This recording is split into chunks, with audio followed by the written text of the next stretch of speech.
ngir jot sunu ay vidéo di ngeen di abonné fii ci seen chaîne YouTube TAWFEKH PRODUCTION ngeen bës cloche bi bokk ci programme bi national international ngir jot sunu ay vidéo di ngeen di abonné fii ci seen chaîne YouTube TAWFEKH PRODUCTION ngeen bës cloche bi bokk ci programme bi national international ngir jot sunu ay vidéo di ngeen di abonné fii ci seen chaîne YouTube TAWFEKH PRODUCTION ngeen bës cloche bi bokk ci programme bi national international ngir jot sunu ay vidéo di ngeen di abonné fii ci seen chaîne YouTube TAWFEKH PRODUCTION. ci lii xew fan yii nu weesu mën nañ ne sax la ko jiitu maanaam verdict bi ngeen xam ne ñëw na le 1er juin am lu mu indi waaye bi mu ciy liggéey daf ko tàmbalee ca ndorteel la maanaam ca début complot ba ak fi ñu jaar yëpp ba ci bés ba waaye tamit la ca tegu lépp ndax umpalewu leen ni gouvernement bi dañu génne seen livre blanc yóbbu ko ci chancellerie yi ak organisme internationaux yi pour wax joxe seenaw lay ñun nag ñu jàpp ne jarul woon yàkkamti ndax mbir yi daanaka leer na mais pour l'histoire dafay baax ñu dëxëñ lépp comme niñ ko yàgg defee ci benn téere bu ndaw ngir mën a ñëwaat ci fànn yi benn par benn te liggéey bi du bind kese wax maanaam du bind rek wax waaye dafa ànd ak ay preuve maanaam lépp lu ñu wax am na preuve moo tax bu ñu ko présenté di ngeen gis ni am na ay annexe lu toll ci 22 annexe te bu ngeen ci dem di ngeen fa fekk preuve yi muy wane ne rek comme ni ko tur bi wuyoo lumière maanaam leeral yépp ci li xew lépp moo tax dinañ leen dëgtal déjà benn film boo xam ne mën nañ ne doyoon na sax pour retracer affaire yi wane li xew waaye document wu 36 pages boo xamante ne nii aussi dafa relater fait yépp ci ni mu demee man dinaa introduire tegal leen film bi tënk lu ndaw ci wolof waaye li ëpp solo madame la vice-présidente Yacine Fall moo koy def en anglais monsieur le vice-président Birame Souleye Diop def ko en français ndax presse internationale bi ñu ngi fi aussi te lii dafa nekk loo xam ne dafa soxal àdduna yépp donc damay bàyyi ñu seetaan rapidement rek film bi su ko defee ñu ñëw ci tënk bi ci wolof.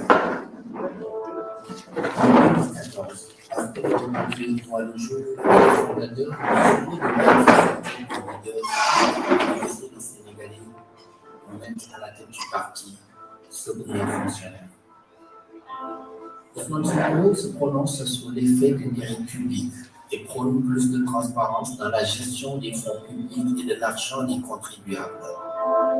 Il dénonce les faits de prévarication et les scandales dans les très hautes institutions de l'État sénégalais.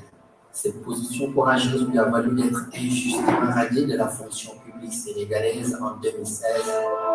par le président Macky Sall par décret. Depuis lors, il fait l'objet de menaces et d'attaques sur sa personne. En 2018, dans une vidéo publiée par Nouvelle Actu, il reçoit des menaces de mort de la part du premier vice-président de l'Assemblée nationale, Moustapha Cissé Lo, et ce, sans conséquences judiciaires. Après une meeting en octobre 2018, une de ses militantes, Maria Massagna, en charge de l'organisation de Pastef Kormassar, est violée avant d'être assassinée lâchement. Aucune enquête ni procès à ce jour. En 2019, son convoi est attaqué en pleine campagne électorale à Aïré-Nabou par des nervis à la solde des responsables locaux de la mouvance présidentielle. 13 janvier 2020, interdiction des réunions à Saint-Louis sur la brèche entre les députés Ousmane Sonko et les populations. Ouais, madame, laissez-nous travailler, ouais. Ça, la police, à quoi? Vous faites tout le temps des harcèlements. Pourquoi? Laissez-nous travailler. Non, mais ça, c'est des exagérations. En 2021, il fait l'objet d'une traque politico-judiciaire sans précédent. Un groupe de personnes à la solde du pouvoir monte un complot contre lui pour l'accuser de viol. Il est convoqué au tribunal et sur le chemin pour aller répondre, il suit le blocage de son convoi par le groupement d'intervention de la gendarmerie nationale au rond-point Namouz, qui n'a pas empêché de se rendre au tribunal et il est arrêté pour trouble à l'ordre public, participation à une manifestation non autorisée. La population se révolte et résiste contre l'injustice. Pas moins de 13 morts et plus de 600 blessés selon la Croix-Rouge ont été comptés du côté des manifestants.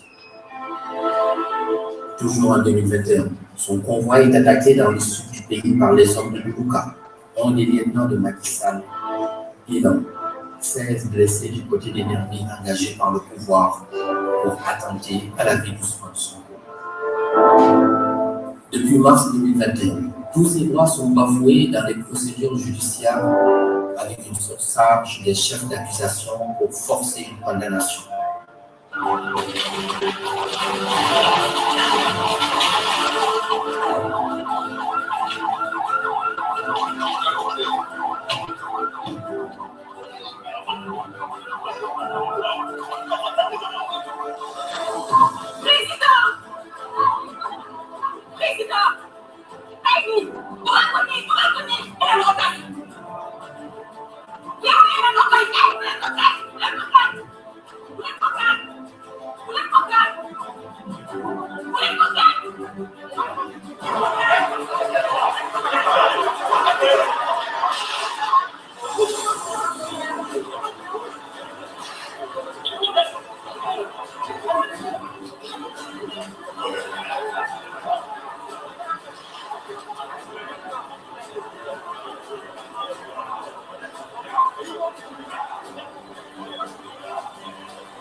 Au même moment,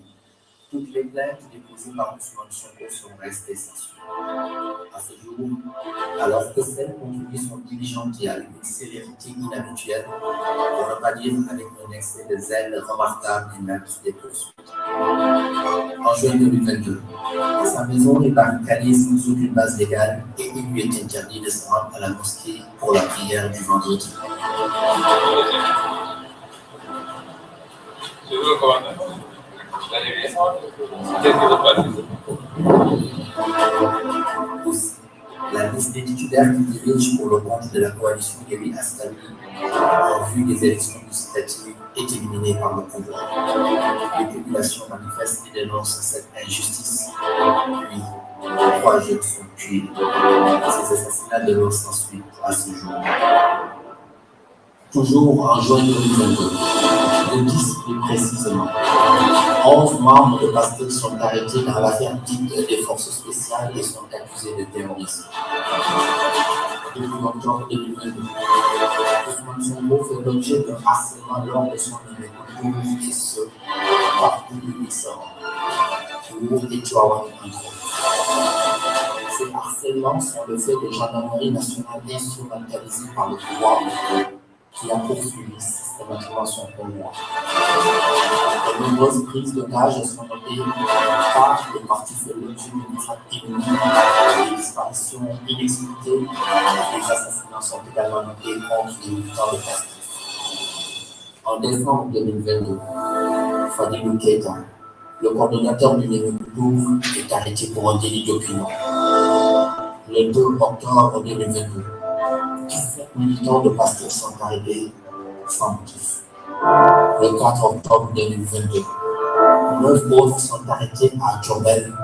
pour avoir distribué des flyers aux fins de sensibilisation par les inscriptions des Sénégalais sur les listes électorales. Cette liste non exhaustive d'événements atteste de l'acharnement du gouvernement du président Macky Sall sur la personne d'Ousmane Sonko et son parti, dans le but de l'empêcher de se présenter à la présidentielle de 2024. Ce qui explique que toute l'énergie de l'administration judiciaire semble être consacrée à créer des dossiers les uns plus absurdes que les autres pour la traite devant un tribunal dans le mépris total des autres affaires courantes des citoyens.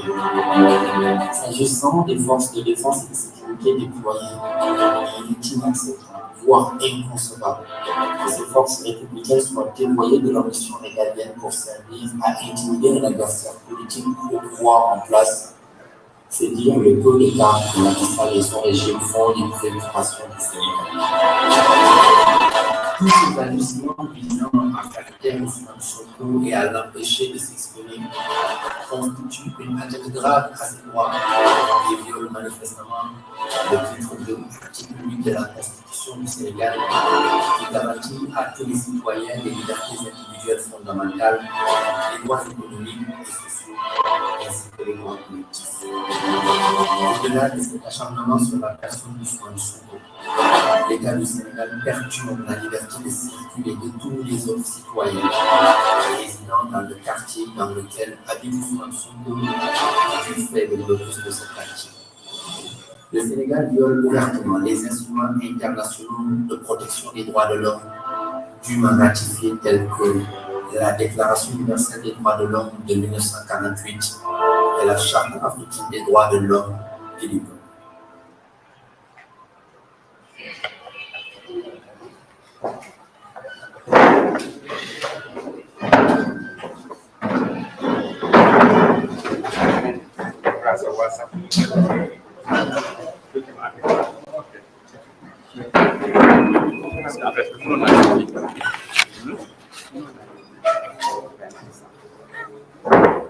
jërë ngeen jëf yaakaar naa ni lii rek doyoon na comme mémorandum visuel nga xam ne ñëpp teg nañ ci seen ay gët ñu xam ne donc li nga xam ne président Ousmane Sonko ak Pastef ñu ngi koy dund du lu bees comme nag léeg-léeg xew-xew yi dañuy bëri tegaloo ba nga xam ni mën na waral ñu fàtte yu bëri mais ku seetaan yaakaar naa film bii di nga xam ni Pastef yàgg nañ ko xoñoñal yàgg nañ ko jéem a teg coono ci lu jiitu lii am na ay parti yoo xam ne sax daanaka dañ ko tëb ndax film ñëpp xam na ne dañ koy tënk 8 minutes mënoo ci def lépp mais li am solo rek mooy dafay baax nit ñi comprendre tey mën a répondre ci benn question kan mooy yore violence ak kan lañuy violenter yaakaar naa ne ku seetaan lii di nga xam ne kenn ci àdduna musul gis Pastef jóg attaqué benn convoi benn responsable lu parti politique wala kenn koo xamante ne nii tey ràññee nañ ko ñu ne Pastef dafa jóg attaqué ko wala dara musul am wala benn responsable Pastef dafa jóg teg naka su dul noonu ci kenn koo xamante ne nii responsable de l'autre côté la loolu nag li muy wane ne rek xëy na dinañ ñu jéem a dëkkal fu ñu dëkkul waaye li am solo mooy tey wedd gis bokku ci li leer mooy Pastef moom lañ teg coono mbokk yi lii yëpp nag président Ousmane Sonko da ko dëxañ ci livre boo xam ne da ko jagleel balaa kenn sénégalais yi parce que comme ni mu ko yàgg a waxee ginnaaw yàlla ak yonente bi peuple bi la jox boppam donc askan wi mooy kiirlaayam lépp loo xam ne aussi ci xeex bi ñu sumb mu ngi ko ciy daj wala Pastef mu ngi ko ciy daj askan wi jar na ko moo tax suy bind askan wi lay njëkk a xalaat mu ni nag dafay baax ngir mbir yi leer mu ñëw dëxëñ ay ponk yoo xam ne mën nañ koo wax ci ñeenti ponk ak i annexe ponk bi ci njëkk mooy lii waral manifestation massive ak populaire ponk bi nga xam ne boobu ci biir boobu la ñuy waxee complot politico-judiciaire bi nga xam ne mooy affaire Prodac Mame Mbaye Niang ak affaire Sweet Beauté Adji Sarr waaye tamit traque ak persécution bi nga xam ne ñu ngi koy teg ci askan wi particulièrement ci militant wu ak sympathisant wu Pastef wax na aussi ci forme ak bilan répression aveugle maanaam xeetu répression wala tëcc yi nga xam ne nguur gi mu ngi koy tëcc askanam ci luñ ko xameewul woon ci Sénégal ak bilan bi mu indi ak affaire milice ak nervi yi dem na ba tey mënatuñoo xam sax ñaata nit ñoo faatu après nag dafay am solo ndax loolu dafa indi ne Sénégal àdduna bi yëpp ko tëggat te gis ngeen des dizaines de réactions sur le plan international bi nga xam ne lii ay réew la lii ay personnalités yu ñëpp xam la lii ay organismes internationaux la yu daanaka yi ëpp solo Nations Unies ak yu ni mel loolu yëpp nag dañ ko boole indi ay firnde daal di koy teg ci taabal ji laaj ne dañuy def benn enquête internationale boo xam ne ngir li xew yëpp mën a leer yaakaar naa ne ñu bëri ci yéen dégg ngeen li Juan Branco di wax te ñu bëri jàpp ne xëy na bluff la wala dara waaye ñoom jàpp ñu ko ndax gis ngeen tiitaange ci ñoom ndax liggéey bu sérieux la te incha allah le 22 à 11h jeudi Juan Branco dina def conférence de presse internationale pour dugg ci biir dossier CPI bi ngeen xam fan la ci toll ak yan jéego lañ ci teg te loolu incha allahu rabbi di ngeen ko mën a seetaan en direct sur nos plateformes mais aussi li ñu wax ni yëpp nag dañ ko doxañ ci li ñu woowe ay annexes 22 annexes mbokk yi yoo xam ni boo ci dugg parce que après dinañu partager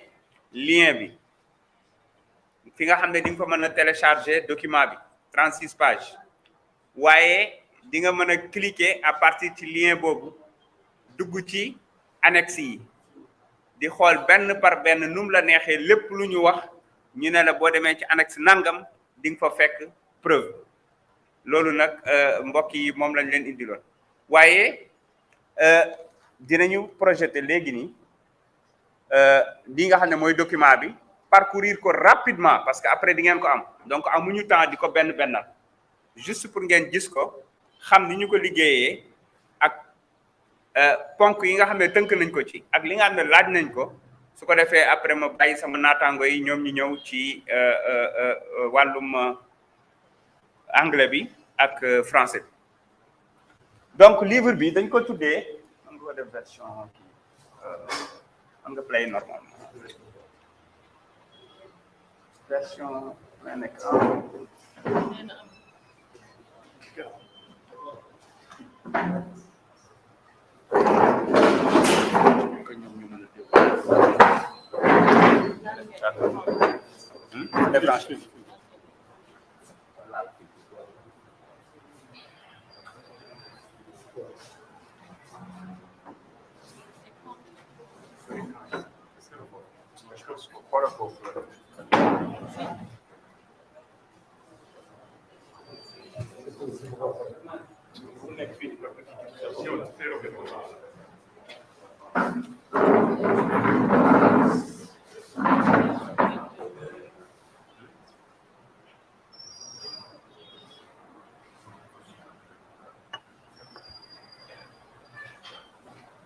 Voilà, donc livre bi su ngeen xoolee lumière sur les violences de l'État du Sénégal contre les populations civiles avant, pendant et après la décision judiciaire du 1er juin. Donc maanaam dafay ñëw ci fa yëf di sosoo mars 2021 ba fii ñu toll tey ak ba ci bés ba sax waaye bi ñu ko weesoo lan moo ci xew ci lay ñëw def ko benn par benn su ko defee ngeen mën ci am mais bii dafa am solo xëy na ñu lire ko pour nit ñi dégg ko xam ko ndax dafay wax ni face aux événements tragiques maanaam li nga xamante ne nii moom moo xew ci harcèlement judiciaire bi nga xamante ne nii moom ci boppam dund na ko te mu doon complot boo xam ne dañoo utiliser as ndaw du sénégalais mu tuumaal ko loo xam ne dara amu ci te yaakaar naa bi verdict bi génnee ñëpp d'accord nañ ne dara amu ci loola ba mu génnee dafa am loo xam ne daf ko jur ci Sénégal ba adduna bi yëpp teg gët Sénégal moo tax nag pour mu leer ndax état bi dafa dem jël benn livre blanc bind ci quelques lignes dem yóbbu dajale ambassadeurs yeeg yooyu am lu mu leen dund am lu mu leen wax am maanaam joxe aw layal ñun nag dañu ñëw président Ousmane Sonko ne moom da koy jël temps defar ko ak firnde yi nga xam ne yëpp war na ci am bu doxañ ko boole ko dégtal ko askan wi dégtal ko ambassadeurs yi dégtal ko bref communauté internationale bi yëpp mën si jot xam ko lii mooy poñ yi nga xamante ne ni moo ci nekk ñoom laa doon wax mais rapidement di ngeen gis en détail suñ ko parcourir parce que buñ ko naree nekk di ko lire pratiquement duñ fi jóge ndax 36 pages la mais pour ngeen xam ne livre bu digeste la boo xam ne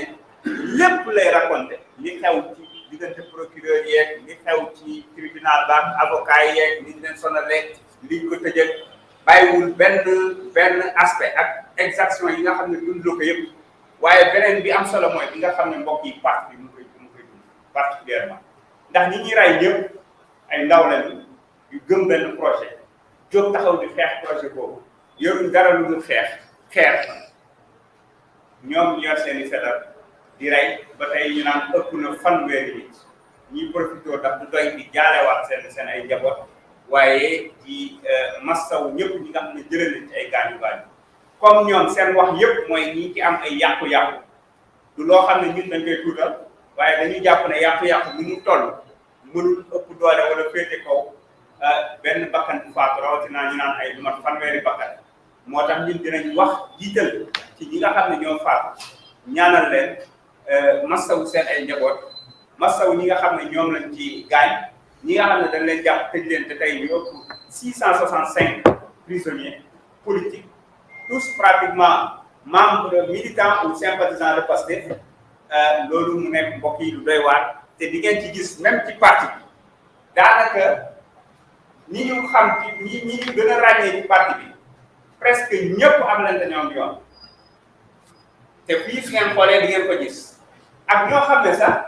nekkuñu forcément responsable ci parti bi parce que mënoo def ñëpp wala dañu nekk journaliste wala dañu nekk en tout cas chroniqueur wala lu ni mel di wax loo xam ne juuyoo naag parce que ñoom li ñu bëgg ñoom waa APR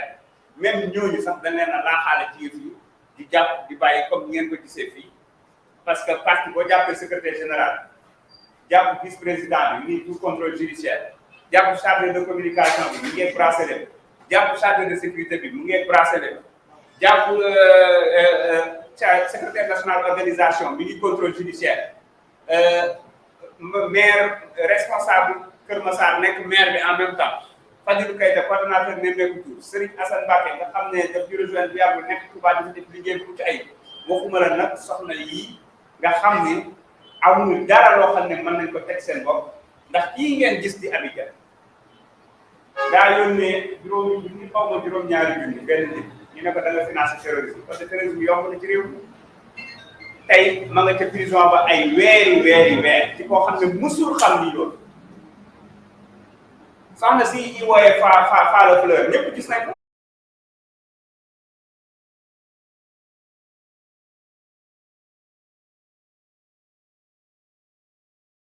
ngir jot sunu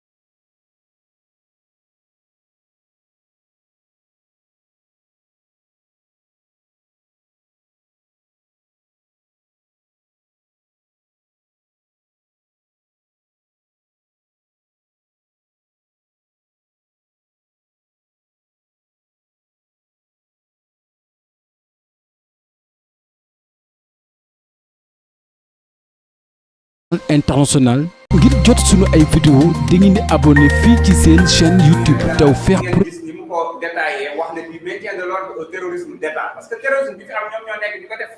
ci kaw askan wi ñun suñu leen di terroriser xëy na système bi la ñuy terroriser ba nga xamante ne ni ñoom tiit nañu tiitaange boo xam ne àndatuñu ak seen sago mais bu ñuy wax fii def ak jikkoy terrorisme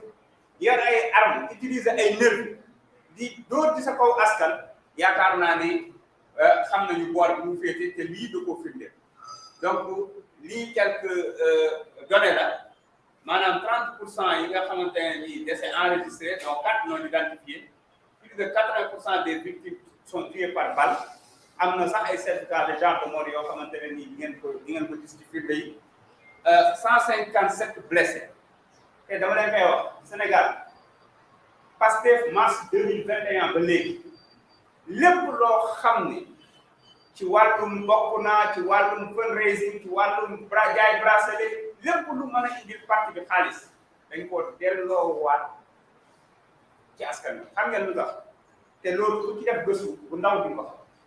parce que dañu am équipe boo xam ne loolu lay prisonnier toppatoo ñëpp ñu jël leen avocat sans exception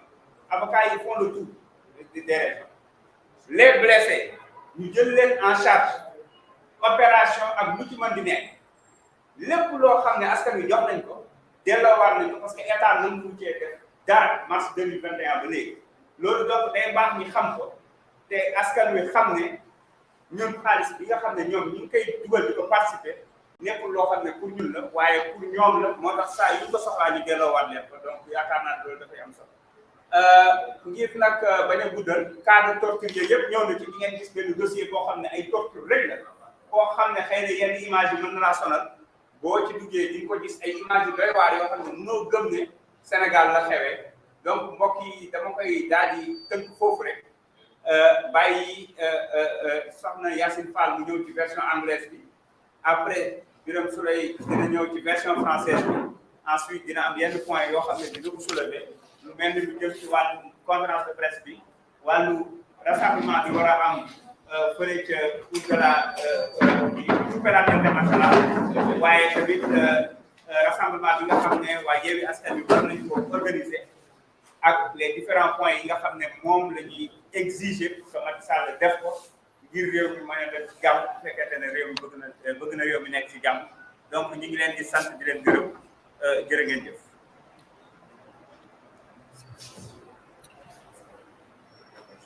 Okay, good evening. Okay, I would like to start by really thanking members of the press for coming to today to listen to us. As you all know, we have lived in Senegal very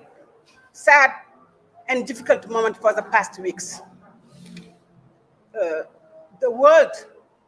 and the international media and governments, international organizations have all called on the government because of the violence and the level of brutality that they have testified through their own eyes, through videos. The government has produced its own version of what happened.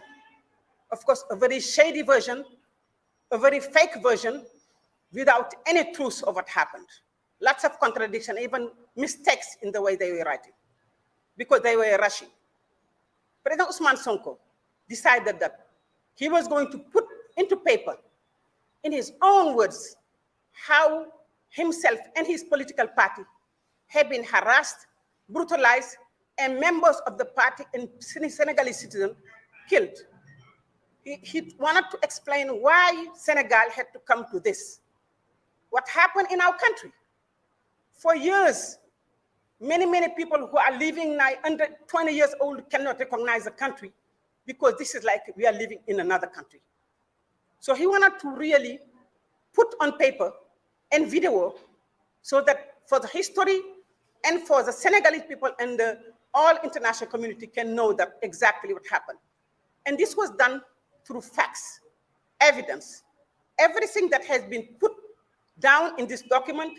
is based by facts and by proof on video and statistics. So I would just like to summarize exactly what happened because it is important. You will receive the document in English and in Arabic and in French, but it was important for us to come today and just summarize what happened.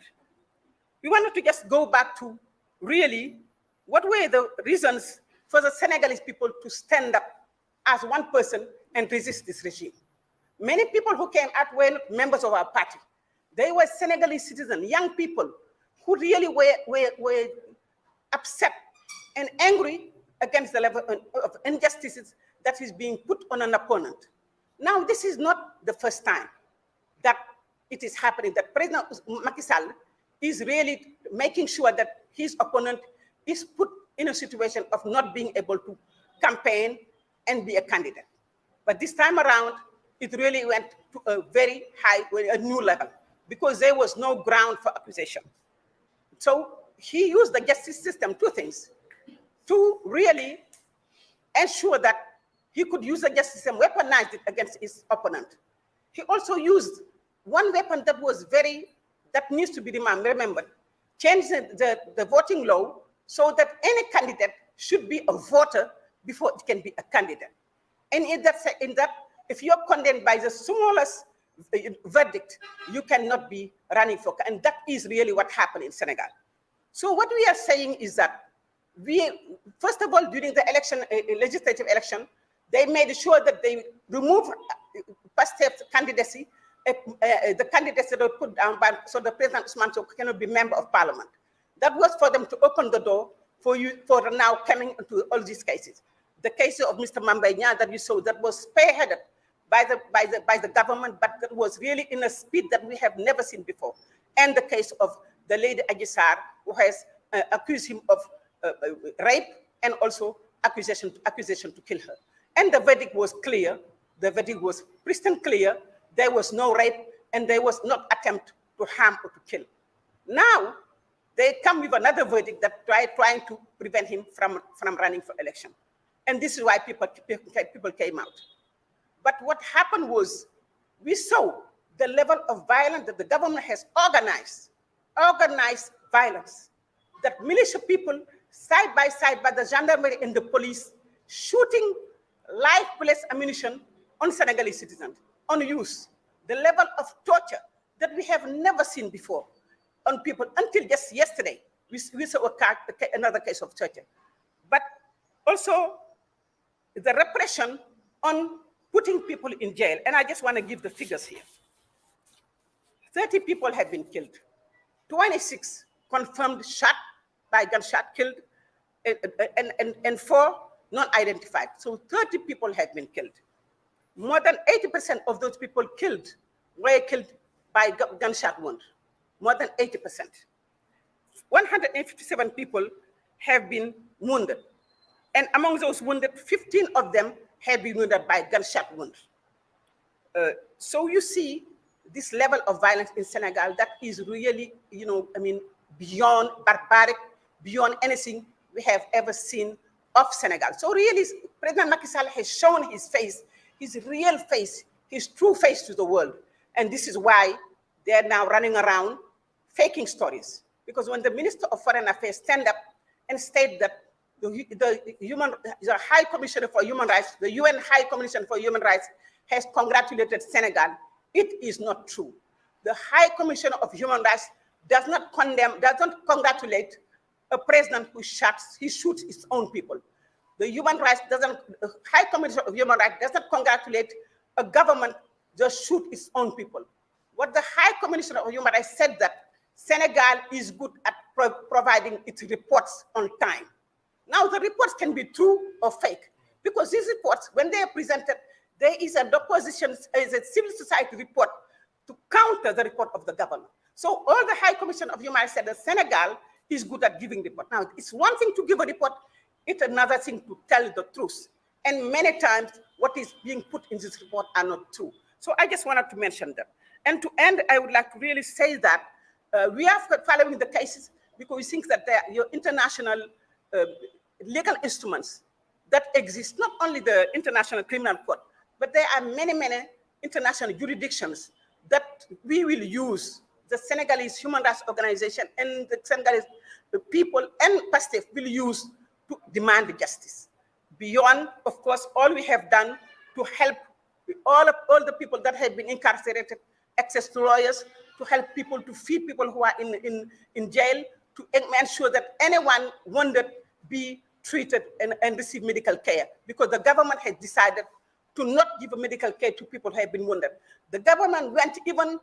going inside the hospitals catch people who have been caught in manifestation and take them to jail. And I would like to end by saying that this situation have really seen high situation of violence against women and violence against children. And institutions that are working on violence against women and violence against children need to investigate this case. Beyond the investigation, the UN Human Rights Commissioner is going to provide and support the Senegalese government. So it is very important for us to state that many cases of rape, a woman coming from work, working on the side, being caught by the police in the shuttle, being beaten and told, if you make a noise, we'll rape you, and being put in jail for days. So several cases of violence for a government who's pretending that they're defending one woman. So we really would like to say that we are inviting the international community, we're inviting the Senegalese people to follow the press conference of our lawyer, Juan Branco, who is preparing a very important dossier to be taken to the International Criminal Court. We are also calling upon everyone to join us on the 25th of July, because we're going to stand up, because President Sonko has been incarcerated inside his own house without due process, illegally. And it is time for him to be able to freely get out. We understand that President Macky Sall is terrified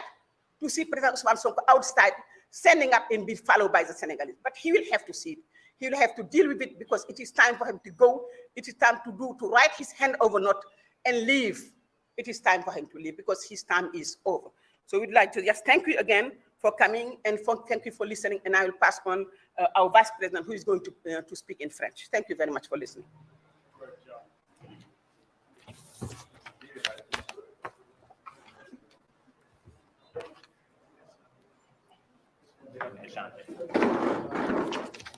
Changer.